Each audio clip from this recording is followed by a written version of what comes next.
Who? Those things? No, I mean the survivors. Besides, what the hell do you care?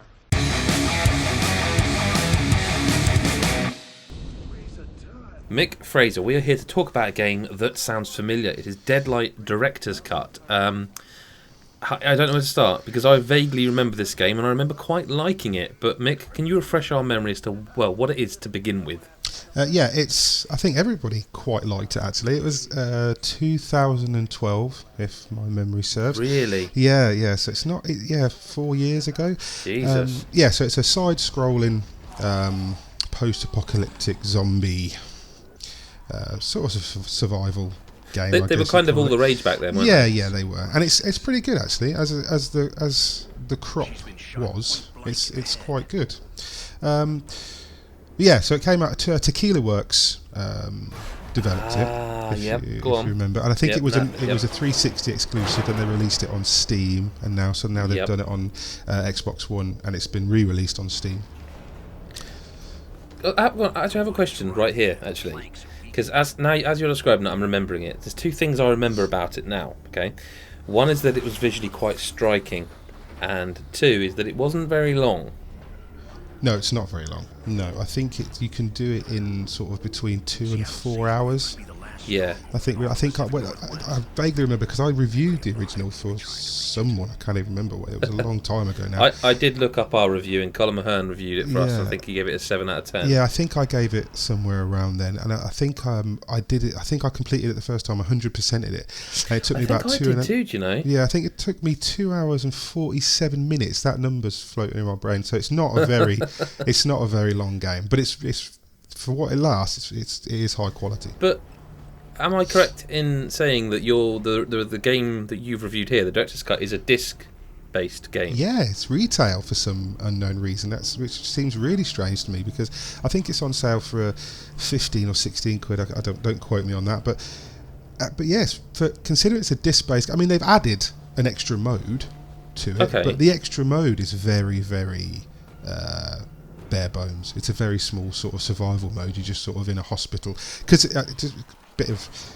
context. So yeah, it's a side-scrolling kind of a platformer, I guess. They called it a homage to 80s game because it's set in 1986 in Seattle. Right. Okay. So at the time it was called an homage to 80s platformers like Prince of Persia and stuff, and it is kind of reminiscent of that. Obviously with its own very distinct style. It's very, very atmospheric. I mean, everything's sort of silhouetted, everything's dark and grim, and it's very unsettling all the time. You pick up guns, but you don't have many bullets for a certain.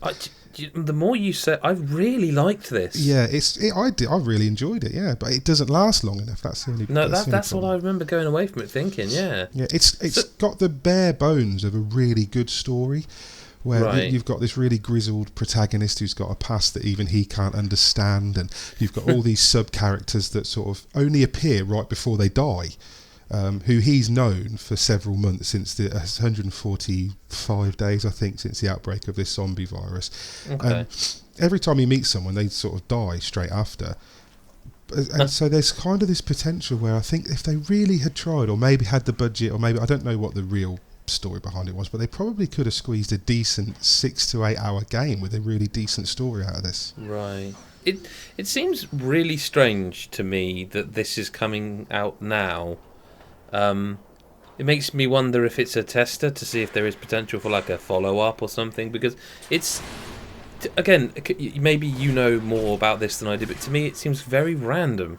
Yeah, it is. It really is out of the blue, because I didn't expect it. I just all of a sudden read about it somewhere and just thought, that's strange, I remember that game, and I went back and looked at it, and I hadn't really thought about it since playing it the first time, because it was such a short game. And I'm not saying it's forgettable, because it is. No, it's just it was really very much of there was a lot of. If I recall, it was. Do you know? I think it might have been a Summer of Arcade game.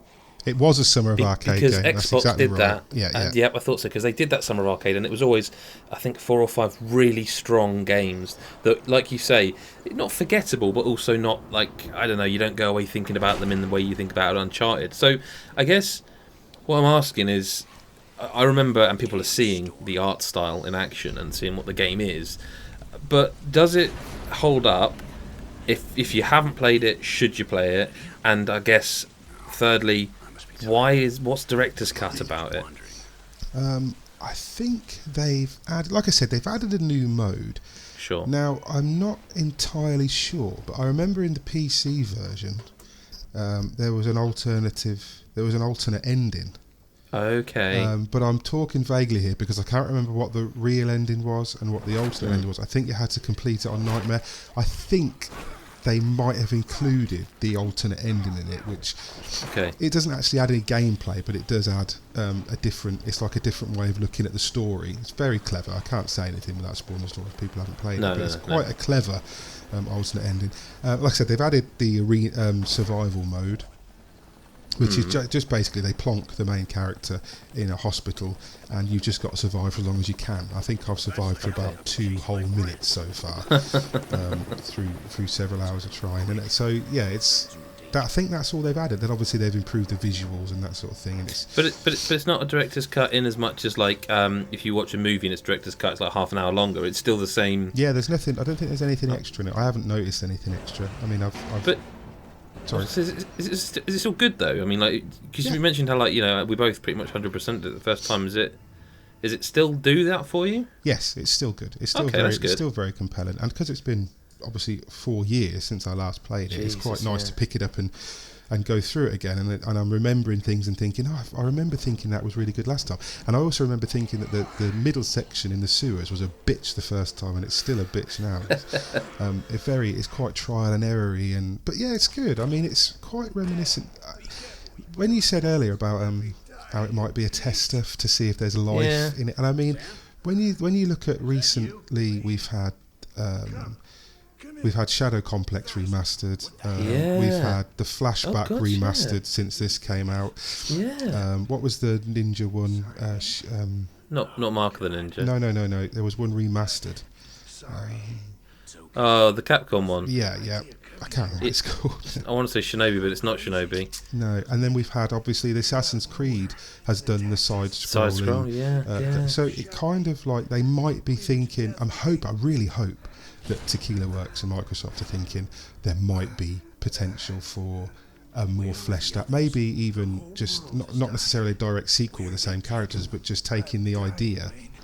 Yeah. Because when it works, when Deadlight is at its best, is when you're just pelting from left to right of the screen as fast as you can, jumping over obstacles, sliding under things. When you have to sort of fire a slingshot at a car to set an alarm off so that it attracts the undead and you can get past them, and that sort of stuff is really clever. So it would work if they put a bit of Strider. Sorry, didn't mean to interrupt you. That's it. Exactly. If I didn't say it, I would have forgotten it again. Yeah, Strider. So yeah, I'm hoping that that's what they're doing. I'm hoping they're seeing the potential for a reboot or a remake or even a full sequel.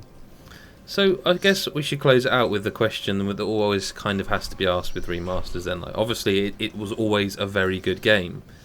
I think it's fair to say it's going to be a low-priced game. If you've never played it, obviously this is a great opportunity to do so. The question though is, if you have played it in a world of games where there's a lot of games all the time, is this something you can honestly say, if you've played it already and like me 100% of it, go buy it again? No, I don't know. That's a difficult one, because I don't think I would spend my money on it again. Yeah, I mean, if you weren't reviewing it, exactly. may have passed you by, perhaps.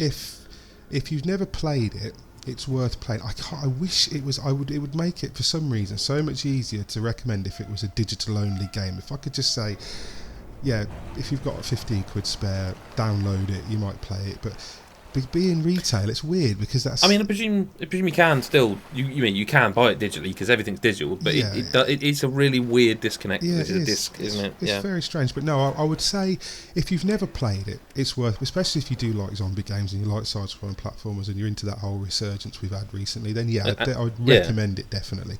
If you played it in the first place, if you played it and you 100%ed it, I wouldn't, unless you're hell bent on something new to speed run.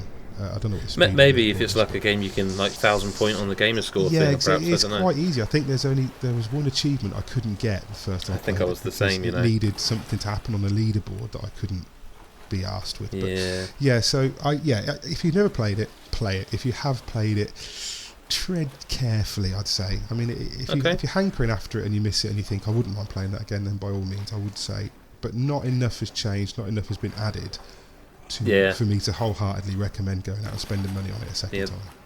I mean, I haven't played this version, but those were my exact concerns. If you want to read even more, you can go to GodisaGeek.com and read the full review.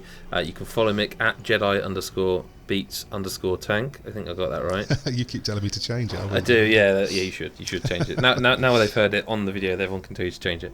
Mick, thanks very much for your time. No problem. And we'll catch you in the next video. Bye-bye.